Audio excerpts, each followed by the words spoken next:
Messi, Ronaldo, Mbappe ഇവരെല്ലാവരും football കളിക്കാരാണെന്നുള്ള കാര്യം നമുക്കറിയാം.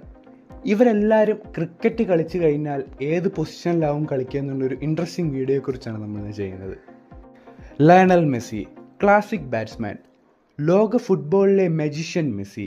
ചെറിയ ഗ്യാപ്പുകളിലൂടെ പന്ത് കടത്തിവിടുന്ന അതേ കൃത്യത ക്രിക്കറ്റിലായിരുന്നുവെങ്കിൽ ഒരു ക്ലാസിക് ടെസ്റ്റ് ബാറ്റ്സ്മാനോ 360 ഡിഗ്രി ഷോട്ട് കളിക്കുന്ന താരമോ ആയേനെ. Cristiano Ronaldo, fast bowler.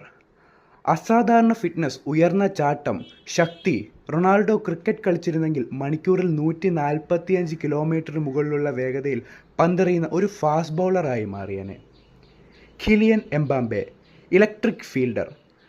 വേഗമാണ് എംബാപ്പയുടെ ഏറ്റവും വലിയ ആയുധം. ബൗണ്ടറിയിലേക്ക് പോകുന്ന പന്ത് അവസാന നിമിഷം ഡൈവ് ചെയ്ത് രക്ഷിക്കുന്ന ജോണ്ടി റോയ്റ്റ്സിനെ പോലൊരു ലോകോത്തര ഫീൽഡറാകാൻ പുള്ളിക്ക് സാധിച്ചേനെ. Erling Haaland, power hitter.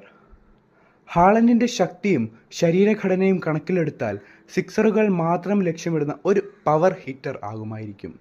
Neymar, spinner. നെയ്മറുടെ ചലനങ്ങളും ഫുട് വർക്കുകളും നോക്കുമ്പോൾ ബാറ്റ്സ്മാനെ കബളിപ്പിക്കുന്ന ഒരു ലെഗ് സ്പിന്നറായോ അതിവേഗ റൺസ് നേടുന്ന T20 ബാറ്ററായോ നമുക്ക് നെയ്മറിനെ കാണാം.